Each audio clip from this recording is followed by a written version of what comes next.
Vitet e fshehura të Jezusit. Çfarë ndodhi midis viteve 12 dhe 30 përpara mrekullive, përpara turmave, përpara se të ecte mbi ujë, Jezusi zgjoi herët për të punuar. Duart e tij njinin peshën e drurit, erën e tallashit, djersën e një dite të zakonshme. Gjatë pothuajse 2 dekadave, njeriu që do të quhej biri i Perëndis jetoi si çdo Galileas tjetër i kohës së tij. Dhe është pikërisht kjo periudhë që unë gjitë pothuajse e shpërfillin. Përpara se të vazhdoni me videon, a dëshironi të forconi jetën tuaj të lutjes dhe gjithashtu të ndihmoni kanalin ton të rritet? Kam përgatitur një material me mbi 50 lutje të veçanta për t'ju udhëhequr. Klikoni në linkun e përshkrimit dhe ndihmoni projektin ton të përhap fjalën e Krishtit. 18 vjet. Ky është intervali midis shfaqjes së fundit të Jezusit fëmijë dhe fillimit të shërbesës së tij publike. Unë gjitë regjistrojnë djaloshin 12 vjeçar duke debatuar me dietarët e ligjit në tempullin e Jeruzalemit. Luka përshkruan se si Maria dhe Jozefi, pas 3 ditë kërkimi të ankthshëm, e gjetën djalin të ulur mes mësuesve, duke bërë pyetje që i linin burrat me përvojë pa përgjigje. Pas kësaj skene, teksti i shenjtë kërcen pothuajse 2 dekada. Regjistrimi i radhës tregon Jezusin tashmë të rritur, 30 vjeç, duke zbritur në ujërat e lumit Jordan për t'u pagëzuar nga gjoni. Çfarë ndodhi midis këtyre 2 momenteve? Pse Biblia zgjodhi heshtjen? Mendoni skenarin. Nazareti nuk ishte Jeruzalemi. Nuk ishte asnjë qytet i madhësisë mesatare. Ishte një fshat me rreth 400 banor, i vendosur në kodrat e Galilesë së poshtme, rreth 150 kilometra në veri të kryeqytetit fetar të Izraelit. Nuk shfaqet i përmendur në asnjë libër të Dhjatës së Vjetër. Nuk shfaqet në shkrimet e Flavio Josefit, historianit më të madh judenj të shekullit të parë. Nuk shfaqet në asnjë regjistër rabinik të kohës. Gërmimet arkeologjike moderne zbuluan një komunitet bujqësor modest, me shtëpi të thjeshta të gërmuara pjesërisht në shkëmbin gëlqëror të kodrave, cisterna për të ruajtur ujin e shiut dhe taraca të vogla kultivimi në shpatë. Kur Natanaeli dëgjoi për Jezusin për herë të parë, reagimi i tij ishte zbulues: a mund të dalë diçka e mirë nga Nazareti? Pyetja nuk ishte vetëm retorike. Ajo pasqyronte përbuzjen që banorët e qyteteve më të mëdha ndjenin për atë fshat të harruar. Nazareti ndodhej jashtë rrugëve kryesore tregtare. Nuk kishte sinagogë prestigjioze. Nuk prodhonte skribë të famshëm. Ishte lloji i vendit që njerëzit ambicioz e linin në mundësinë e parë. Ishte në këtë vend të parëndësishëm që mësuesi i ardhshme jetoi pjesën më të madhe të jetës së tij toksore. Jo në pallate mermeri. Jo në shkollat e skribëve në Jeruzalem. Jo në korridoret e tempullit ku debatoheshin çështjet e mëdha teologjike. Por në një komunitet rural ku të gjithë e njihnin njëri tjetrin me emër, ku lajmet udhëtonin ngadalë dhe ku puna e krahut përcaktonte identitetin dhe vlerën e çdo familjeje. Tradita e krishterë ruajti një detaj domethënës: Jezusi ishte tek ton. Fjala greke shfaqet në Markun kapitulli 6, vargu 3 dhe është përkthyer si marangos, por kuptimi i saj është më i gjerë. Tek ton emërtonte artizanët që punonin me dru dhe gur, ndërtues të aftë për të ngritur që nga mobilje të thjeshta si tavolina dhe stola deri te struktura më komplekse si çati, porta dhe madje edhe ndërtesa të vogla. Jozefi ushtronte këtë zana. Dhe siç ishte zakon mes judenjve të shekullit të parë, djali mësonte profesionin e babait që herët, zakonisht që nga mosha 5 ose 6 vjeç. Imagjinoni se çfarë do të thoshte kjo në praktikën e përditshme. Të zgjoheshe para se të linte dielli, kur ajri i Galiles mbante ende freskinë e natës. Të ecje deri te punishtja, ndoshta një dhomë ngjitur me shtëpinë e familjes ose një hapësirë në qiell të hapur e mbrojtur nga një tenë. Të zgjidhje trungje, të vlerësoje cilësinë e drurit, të identifikoje defektet që do të komprometonin punën. Të matje dërasat me saktësi duke përdorur litar dhe shkopim të shënuar. Të prisje trarët me shara bronzi ose hekuri, një proces i ngadalë dhe raskapitës. Të rafshoje sipërfaqet me sqepar derisa të bëheshin të lëmuara në prekje. Të puthitje pjesët duke përdorur teknika të përcjella brez pas brezi. Era e cedrit dhe e dushkut që depërtonte në rroba. Tallashi që grumbulloi në flok dhe në mjekër. Kallo të trasha në pëllëmbët e duarve. Ashkla të shpeshta në thonjë. Dhimbje shpine pas orëve të tëra i përkulur mbi një pjesë pune. Prerje aksidentale që linin shenja në gishta. Kjo ishte e përditshmja e njeriut që më vonë do të shëronte të paralizuarit me një fjalë dhe do të ringjallte të vdekurit me një prekje. Por kishte më shumë se punë manuale në ato vite të heshtura. Formimi fetar I një djaloshi judej ndiqte modele të përcaktuara mirë, të përcjella përgjatë shekujve. Në moshën 5 vjeçare, fillonte studimi I Torës, 5 librat e Mojsiut, duke mësuar të njëjtë shkronjat hebraike dhe të shqiptonte fjalët e shenjta. Në moshën 10 vjeçare, përparonte te Mishna, tradita gojore që interpretonte ligjin e shkruar dhe zbatonte parimet e tij në situatat e përditshme. Në moshën 13 vjeçare, në ceremoninë që sot e quajmë bar mitzvah, merrte përgjegjësinë personale për urdhërimet dhe fillonte të numërojë mes burrave të rritur të komunitetit për qëllime fetare. Sinagoga funksiononte si qendër komunitare, shkollë dhe gjykatë. Çdo të shtunë, pa përjashtim, familjet mblidheshin për të dëgjuar leximin e shkrimeve hebraike dhe komentet e mësuesve vendas. Shërbesa ndiqte një rregull të vendosur: lutje, leximi I Torës në hebraisht, përkthimi në aramaisht që populli I thjesht ta kuptonte, leximi I profetëve dhe një predikim që shpjegonte tekstet. Çdo burr I rritur mund të thirrej për të lexuar ose komentuar. Ishte një kulturë e pjesëmarrjes aktive, jo e spektatorëve pasiv. Jezusi e frekuentoi këtë sinagogë për vite me radhë. Dëgjoi të njëjtat tekste të përsëritura qindra herë përgjatë cikleve vjetore të leximit. Memorizoi psalme të tëra, profeci të gjata, rrëfime historike të detajuara. Luka regjistron se, kur ishte I rritur, ai hyri në sinagogën e Nazaretit një të shtunë, mori rrotullën e profetit Isaia, gjeti pasazhin e saktë që donte pa hezitim dhe lexoi me autoritet që I la të gjithë të mahnitur. Kjo nuk ndodh rastësisht. Ky është rezultat I dekadave të zhytjes së thellë në shkrimet. Si mundej një marangos fshati I harruar të njihte aq thellë tekstet e shenjta sa të debatonte me dietarët në Jeruzalem në moshën 12 vjeçare dhe të heshte farisejt me përvojë në moshën 30 vjeçare? Përgjigjja qëndron te vitet e fshehura. Çdo ditë studimi në sinagogë. Çdo pyetje drejtuar mësuesve vendas. Çdo diskutim me të rinjt e tjerë mbi kuptimin e një pasazhi të vështirë. Çdo natë duke medituar I vetëm mbi atë që kishte mësuar. Njohuria që Jezusi do të dëshmonte në shërbesën publike nuk lindi nga asgjëja. Ajo u ndërtua tull pas tulle, varg pas vargu, përgjatë pothuajse 3 dekadave të përgatitjes së heshtur dhe të padukshme. Konsideroni situatën politike të Galiles në atë periudhë të trazuar.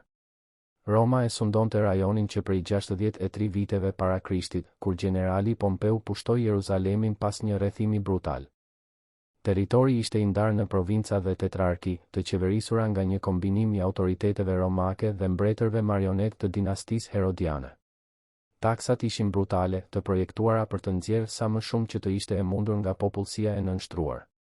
Historianët modern vlerësojnë se midis 40 dhe 70% e prodhimit bujqësor konsumohej nga tributet për perandorin, taksat fetare për tempullin dhe kontributet për qeveritarët vendas. Herodi Antipa, djali I Herodit që urdhëroi masakrën e fëmijëve në Betlehem, qeveriste Galilen gjatë gjithë rinisë së Jezusit. Ky ishte I njëjti qeveritar që më vonë do të urdhëronte prerjen e kokës së Gjon Pagzorit sepse kritikoi martesën e tij të paligjshme me kunatën dhe që do të tallte Jezusin gjatë gjyqit të tij në Jeruzalem. Antipa njihej për dhelpërinë e tij politike dhe mizorinë e llogaritur. Jezusi më vonë do ta quante dhelpër, term që nuk ishte lëvdat. Hija e pushtetit romak dhe e korrupsionit herodian qëndronte mbi çdo fshat, çdo familje, çdo punëtor që përpiqej të mbijetonte me pakicën që mbetej pas mbledhësve të taksave. Jezusi u arrit duke e parë këtë nga afër. Pa fqinjet të humbnin tokat stërgjyshore për borxhe të papagueshme. Pa familje të ndaheshin kur baballarët shiteshin si sklever për të paguar kreditorët e pashpirt. Pa veja të dëbuara nga shtëpitë e tyre nga kreditorë që nuk kishin asnjë mëshirë. Pa jetim të braktisur pa askënd për t'i mbrojtur. Pa ushtar romak duke marshuar nëpër rrugët me pluhur, me armaturat e tyre që shkëlqenin në diell, duke u kujtuar të gjithëve se kush sundonte vërtet në atë tokë të premtuar patriarkëve. Kjo përvojë I dha formë shëmbulltyrave që ai do të tregonte më vonë. Histori plot me shërbëtor borxhlin që u detyroheshin shuma të pamundura. Pronar të munguar që u linin vreshtat në kujdes punëtorëve shfrytëzues. Mbretër të pashpirt që kërkonin llogari. Gjykatës të padrejtë që dëgjonin vetëm ata që këmbëngulnin.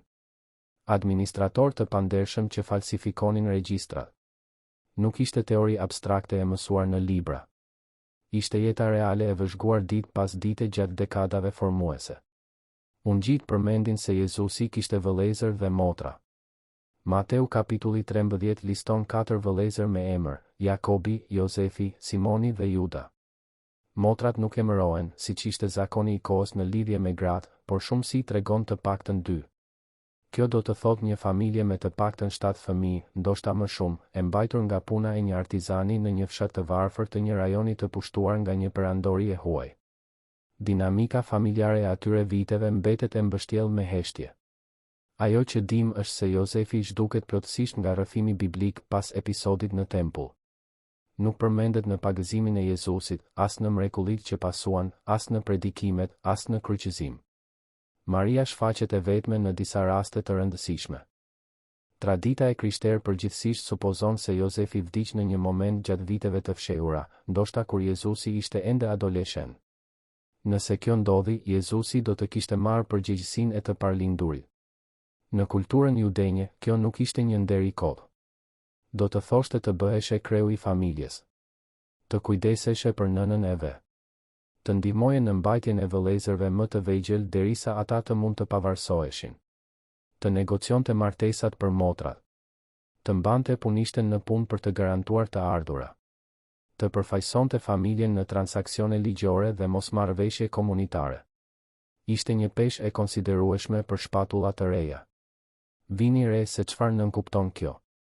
I njëjti njeri që më vonë do t'i thoshte një ndjekësi t'i linte të vdekurit të varrosnin të vdekurit e tyre, ndoshta kaloi vite duke u kujdesur për një familje të pikëlluar nga humbja e babait. Mësuesi që do të mësonte për të mos grumbulluar thesare në tokë, punoi ditë pas dite për të garantuar bukën në tryezën e shtëpisë së tij. Ai që do të thoshte se dhelprat kanë strofulla, por biri i njeriut nuk ka ku të mbështesë kokën, kaloi dekada duke jetuar në të njëjtën shtëpi të thjeshtë në Nazaret. Ekziston një thellësi njerëzore në ato vite të heshtura që ungjit nuk i detajojnë, burr që shfaqet në çdo gjestë dhe mshurie të shërbesës publike. Galilea e shekullit të parë ishte një rajon me kontraste të theksuara. Në jug ndodhej Samaria, zonë tensioni etnik dhe fetar me judejt, ku armiqësitë e lashta ende vlonin. Në lindje, përtej Jordanit dhe detit të Galiles, ndodhej Dekapolisi, një konfederat prej 10 qytetesh me kulturë kryesisht greke, me tempuj pagan kushtuar Zeusit dhe Afroditës, teatro ku viheshin në sken drama helenistike dhe gjimnaze ku atletët garonin lakurish sipas zakoneve greke që skandalizonin judejt e devotshëm. Në veri, territoret siriane dhe fenikase sillnin ndikime kulturore edhe më të larmishme. Seforisi, një nga qytetet më të mëdha dhe më të begata të rajonit, ndodhej vetëm 6 kilometra nga Nazareti. Rreth një orë ecje. Tiberiada, e ndërtuar nga Herodi Antipa në brigjet e detit të Galiles dhe e emërtuar në nder të perandorit romak, përfaqësonte pushtetin herodian në gjithë mburjen e tij. Të dy qytetet kishin popullsi të përzier, judejnë dhe pagan që jetonin në një afërsi të pakëndshme, tregje ku dëgjohej greqishtja, aramaishtja dhe latinishtja të përziera dhe standarde jete shumë më të larta se ato të fshatrave rurale përreth. Disa historianë spekulojnë se Jezusi mund të ketë punuar në Seforis gjatë rinisë së tij. Qyteti ishte në rindërtim e sipër pasi u shkatërrua në një revolt në vitin 4 para Krishtit, kur ushtarët romak dogjën shtëpitë dhe skllavëruan banorët si ndëshkim për rebelim. Kantierët e mëdha të ndërtimit kishin nevojë për artizan të kualifikuar. Një tekton i aftë nga një fshat fqin mund të gjente lehtësisht punë atje për vite me radhë. Nëse kjo ka ndodhur, Jezusi do të kishte pasur kontakt të drejtpërdrejtë me arkitekturën helenistike të sofistikuar, me tregtar të kombësive të ndryshme, me përzierjen kulturore komplekse që karakterizonte atë botë kozmopolite. Por ky është spekulim i bazuar në probabilitete, jo në prova të drejtpërdrejta. Ungjit as nuk e konfirmojnë, as nuk e mohojnë punën në Seforis apo në ndonjë vend tjetër specifik. Heshtja mbetet e paprekur. Çfarë ndodhte në brendësi të Jezusit gjatë këtyre viteve të formimit të padukshëm? Si ishte jeta shpirtërore e dikujt që Luka e përshkruan duke u rritur në urtësi, në shtat dhe në hir përpara Perëndisë dhe njerëzve?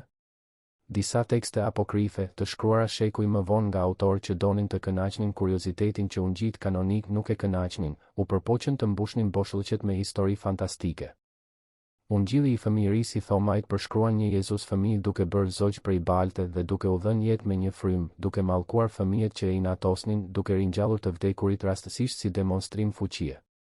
Tekstet të tjera sugjerojnë udhëtime misterioze në vende të largëta, Indi, ku thuhet se ka mësuar nga dietarët oriental, Egjipt, ku thuhet se është iniciuar në njohuri ezoterike, komunitete esene në shkretëtirën e Judes, ku thuhet se ka përvetësuar disiplina asketike. Këto rrëfime zbulojnë më shumë për kuriozitetin e pangopur të lexuesve të mëvonshëm se sa për realitetin historik të shekullit të parë. Nuk ka prova të besueshme për asnjë nga këto teori. Ungjit kanonik, të shkruar nga njerëz që e njohin Jezusin ose intervistuan dëshmitar okular, zgjodhen heshtjen për këto vite. Dhe ndoshta kjo heshtje është më elokuente se 1000 faqe spekulimesh. Tradita judenje e vlerësonte moshën 30 vjeçare si shenjë të pjekurisë së plotë. Levitët mund të merrnin funksione të plota në shërbimin e tempullit vetëm nga kjo moshë, siç është përcaktuar në Numrat kapitulli 4. Jozefi i Egjiptit ishte 30 vjeç kur u bë qeveritar nën faraonin, sipas Zanafilës kapitulli 41. Davidi ishte 30 vjeç kur filloi të mbretëronte mbi gjithë Izraelin, siç është regjistruar në Samueli i 2 kapitulli 5. Ekziston një model biblik i përgatitjes së zgjatur përpara misioneve transformuese. Mojsiu kaloi 40 vjet në pallatin egjiptian, pastaj 40 vjet në shkretëtirën e Midianit duke kullotur vend, përpara se të merrte më në fund thirrjen të ferishta që digjej në moshën 80 vjeçare. Ishin dekada heshtjeje midis aratisjes së nxituar nga Egjipti dhe përballjes epike me faraonin. Elia kaloi vite i fshehur pranë përrojt të Kerithit përpara se shërbesa e tij profetike të shpërthente në përballje me profetët e Baalit. Pali, pas konvertimit të tij dramatik në rrugën e Damaskut, kaloi vite në Arabi dhe pastaj në Tars përpara se të fillonte udhëtimet e tij misionare që do të transformonin botën pagane.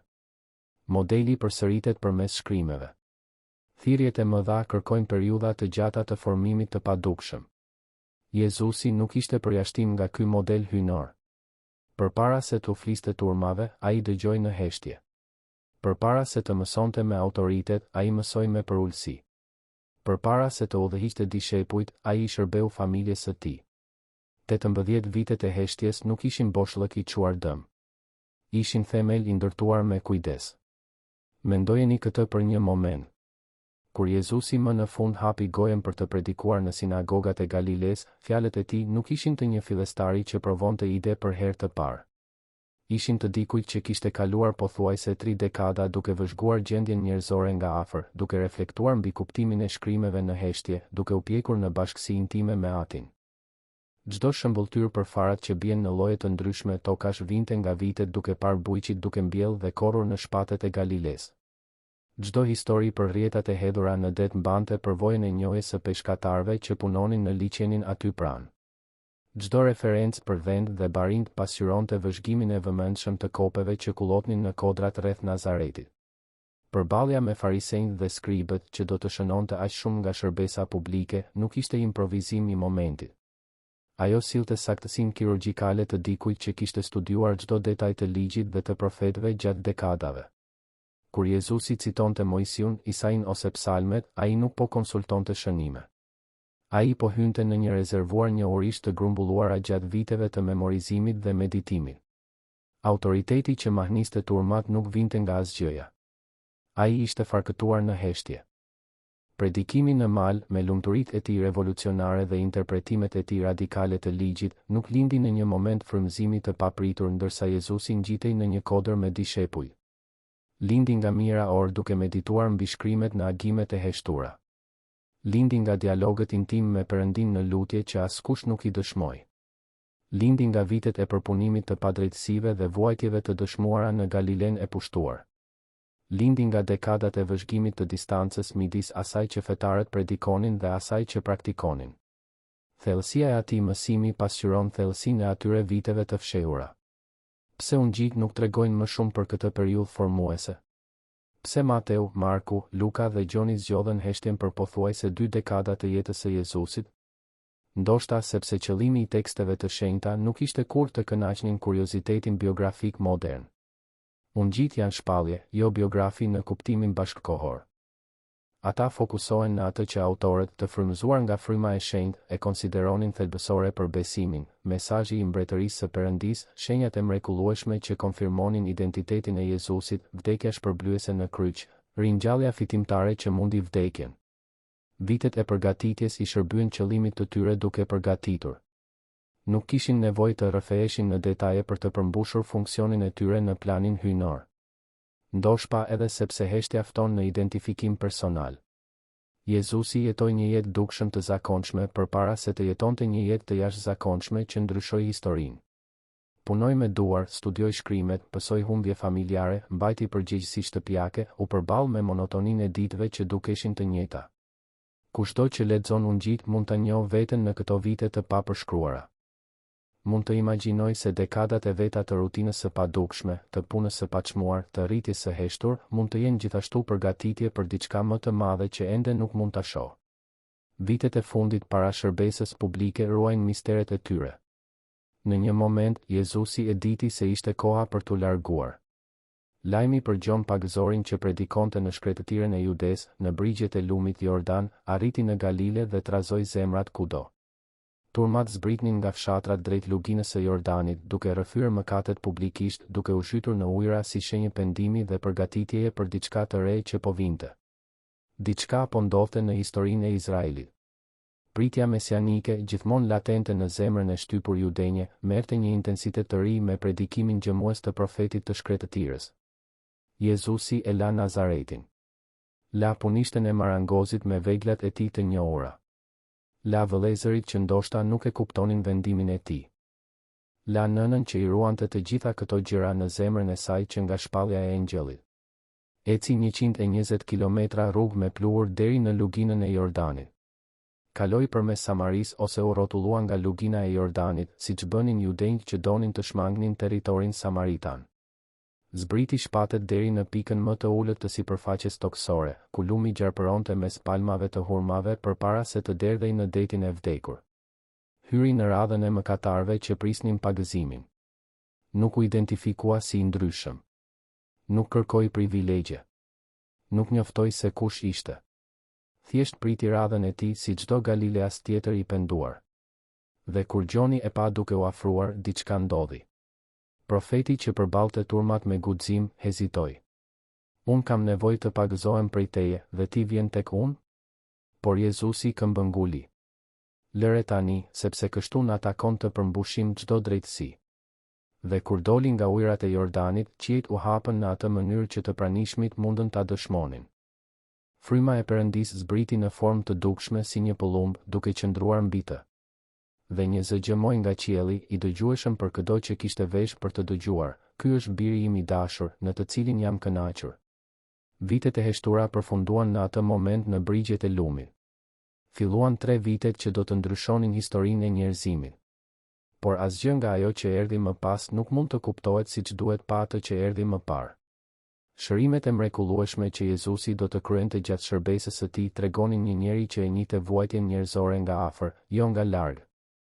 Kishte parë të sëmur në rrugët e Nazaretit gjatë gjithë jetës së tij. Kishte vëzhguar të paralizuar duke lypur në rrugët e Galiles. Kishte njohur të verbër që vareshin nga lëmosha e të tjerëve për të mbijetuar. Ndoshta kishte humbur njerëz të dashur nga sëmundje që asnjë mjek nuk mund t'i shëronte. Kur prekte një lebros duke shkelur të gjitha rregullat e pastërtisë rituale, nuk ishte gjesti i largët i dikujt që nuk ishte afruar kurrë me të përjashtuarit. Ishte prekja e dikujt që ishte rritur në një shoqëri ku përjashtimi ishte i përditshëm dhe i dhimbshëm. Ushimet me ta grambledhësit dhe mëkatarët që skandalizonin fetarët e kohës kishin kuptim të thellë për dikë që njihte kompleksitetin e jetës reale. Për dikë që kishte punuar me duar gjatë dekadave, që njihte luftën e përditshme të varfërve për të mbijetuar, që kishte parë mbledhësit e taksave të shkatëronin familje me kërkesat e tyre, këto vakte nuk ishin provokim falas. Ishin shtrirje e mëshirës ndaj njerëzve që sistemi fetar i hidhte si të pariparueshëm. Jezusi nuk shite kategori abstrakte kur shikonte njerëzit. Shite qenie njerëzore konkrete, me histori të veçanta, dhimbje specifike, shpresa të brishta. Ky vizion dhëmshër u formua në Nazaret gjatë viteve të padukshme, jo në shkollat teologjike të Jeruzalemit. Autoriteti i pagabueshëm me të cilin mësonte mahniste turmat që e dëgjonin. Skribët dhe farisejt citonin rabin të tjerë të famshëm për të bazuar interpretimet e tyre të ligjit. Ndërtonin zinxhir traditash që rridhnin nga mësuesit e mëparshëm. Jezusi fliste nga një vend krejtësisht tjetër. Keni dëgjuar se u është thënë të lashtëve, thoshte ai, por unë po ju them. Ky autoritet që shpërfillte ndërmjetësit nuk ishte arrogancë njerëzore. Ishte siguri e ndërtuar në dekada të bashkësisë intime me Atin qiellor, në lutje që përshkonin agime të tëra, në heshtje të thella që vetëm Perëndia i dëshmoi gjatë atyre viteve të fshehura. Përballjet e shpeshta me sistemin fetar të vendosur zbulonin njohuri të thella për dështimet e tij strukturore. Jezusi nuk i kritikonte farisejt si një vëzhgues i jashtëm që nuk i njihte praktikat e tyre.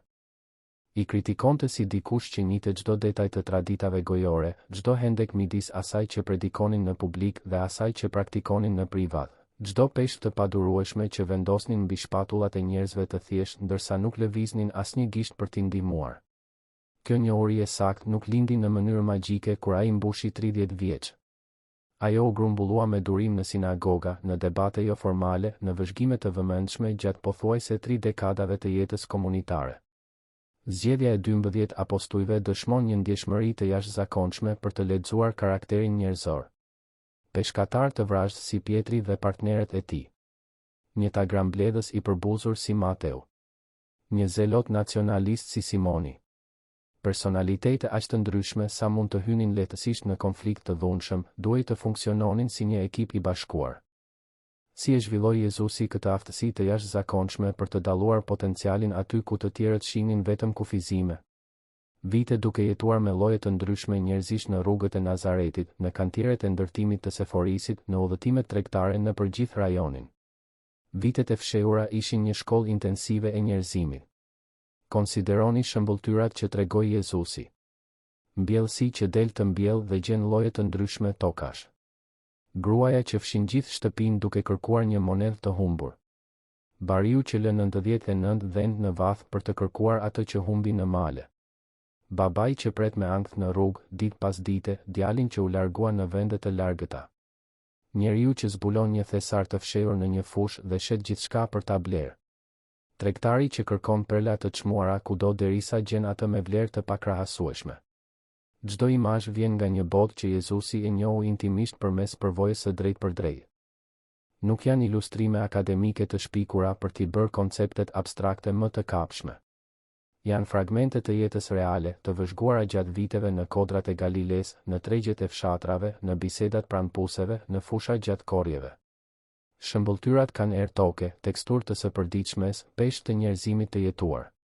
Lutja që Jezusi u mësoi dishepujve, e njohur si Ati ynë, përmbledh teologjinë e thellë në fjalë jashtëzakonisht të thjeshta që çdo fëmijë mund t'i memorizojë.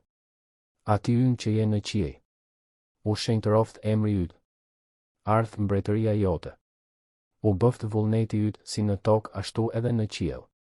Bukën tonë të përditshme na e jep sot. Na i fal fajet tona, ashtu siç ua falim ne fajtorëve tanë. Mos na lër të biem në tundim. Na çliro nga i ligu. Çdo fjali e kësaj lutjeje pasqyron përvoja konkrete të grumbulluara përgjatë viteve të fshehura. Lufta për bukën e përditshme të një familjeje artizanësh në një rajon ku varfëria ishte e përhapur. Borxhet që mundonin fshatarët Galileas nën peshën dërmuese të taksave romake dhe tarifave fetare. Tundimet e një të riu në një botë të pushtimit ushtarak dhe padrejtësisë sistemike. E keqja që shfaqej në shtypje, sëmundje, vdekje të parakoshme, familje të shkatëruara. Lutja e Atit ynë nuk është abstraksion teologjik. Ajo lind nga dekadat e jetuara. Shërbesa publike e Jezusit zgjati afërsisht 3 vjet. Ndoshta 3 vjet e gjysmë, varësisht nga kronologjia që studiuesit miratojnë. Në këtë periudhë relativisht të shkurtër kohe, ai përshkoi fshatra dhe qytete të Palestinës, mësoi turma që ndonjëherë arrinin në mira, shëroi të sëmur të panumërt nga çdo lloj lëngate, u përball me autoritetet fetare dhe politike. Trajnoi një grup dishepujsh për të vazhduar veprën e tij, u tradhtua nga njëri prej tyre, u arrestua në Getsemani, u gjykua ilegalisht në agim, u dënua nga Pilati, u kryqëzua në Golgota dhe u ringjall ditën e tretë. Intensiteti është absolutisht mbresëlënës. Por para këtyre 3 viteve të shërbesës publike erdhën pothuajse 30 vjet të përgatitjes së padukshme. Proporcioni është domethënës dhe meriton reflektim. 10 vjet formim për çdo vit veprimi të dukshëm. Heshtja ishte 10 herë më e gjatë se tingulli. Fara mbeti e varrosur në tokën e errët shumë më gjatë se sa pema mbeti e dukshme në diell. Ekziston një mësim i thellë në këtë për ata që jetojnë në një kohë që pret rezultate të menjëhershme. Për ata që duan të kapërcejnë etapat dhe të arrijnë shpejt në destinacion. Për ata që zhvlerësojnë periudhat e paproduktivitetit të dukshëm si kohë të humbur. Vitet e fshehura të Jezusit sugjerojnë me forcë se përgatitja nuk është humbje kohe. Është ndërtim i një themeli solid. Kultura bashkëkohore feston dukshmërinë mbi pothuajse gjithçka. Rrjetet sociale matin vlerën njerëzore me pëlqime, shpërndarje dhe numër ndjekësish. Karrierat vlerësohen nga gradimet e shpejta dhe njohja publike e hershme. Suksesi duhet të jetë i menjëhershëm, i dokumentuar dhe i ekspozuar për t'u konsideruar real. Në këtë kontekst të fiksuar pas dukjes, vitet e fshehura të Jezusit ofrojnë një kundërpeshë radikale dhe të nevojshme. Biri i Perëndis, ai që ekzistonte para themelimit të botës, kaloi pjesën më të madhe të jetës së tij toksore në anonimitet të plotë. Duke punuar me duar në një punishte të panjohur. Duke studiuar shkrimet në një sinagogë pa prestigj. Duke u pjekur larg çdo projektori apo njohjeje publike. Nëse dikush do të mund ta kishte filluar misionin e tij më herët, ishte ai. Nëse dikush kishte kredencialet për të shmangur përgatitjen e zgjatur, ishte Mesia i premtuar që nga kopshti i Edenit. Por nuk ndodhi kështu. Pati kohë. Pati proces. Pati durim. Për të na ndihmuar të vazhdojmë prodhimin e këtyre dokumentarëve dhe historive biblike, konsideroni blerjen e e-bookut ton me mbi 50 lutje. Është një mënyrë për të bekuar këtë projekt dhe, në të njëjtën kohë, për të pasur një udhëzues shpirtëror për rrugëtimin tuaj. Linku për ta siguruar tuajin është në përshkrim. Shihemi në videon tjetër.